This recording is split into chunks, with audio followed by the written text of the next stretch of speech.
നമ്മളിന്ന് ട്രൈ ചെയ്ത് നോക്കാൻ പോണതേ ഒരിടയ്ക്ക് വൈറലായിരുന്ന നമ്മുടെ പൈനാപ്പിൾ റെസിപ്പി ആട്ടോ. അതിനാവശ്യമായിട്ടുള്ള പൈനാപ്പിളൊക്കെ നമ്മുടെ കയ്യിലുണ്ട്. ഇനിയിപ്പോൾ നമുക്ക് മുറിച്ചെടുത്തിട്ട് ഉപ്പും മുളകൊക്കെ തിരുമ്മി വെക്കാം കേട്ടോ.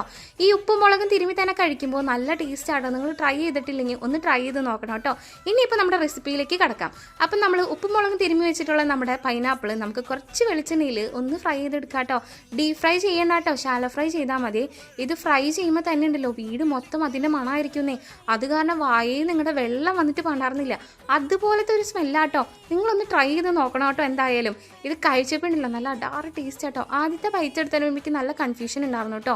ഇത് നല്ലതായിരിക്കുമോ ചീത്തയായിരിക്കുമോ എന്നുള്ളൊരു കൺഫ്യൂഷൻ. പിന്നെ അതങ്ങോട്ട് മാറി. പിന്നെ അത് കഴിച്ചിട്ട് അങ്ങോട്ട് നിർത്താൻ വെച്ചുള്ള പിന്നെയും കഴിച്ചുകൊണ്ടിരിക്കാനായിട്ട് തോന്നായിരുന്നു.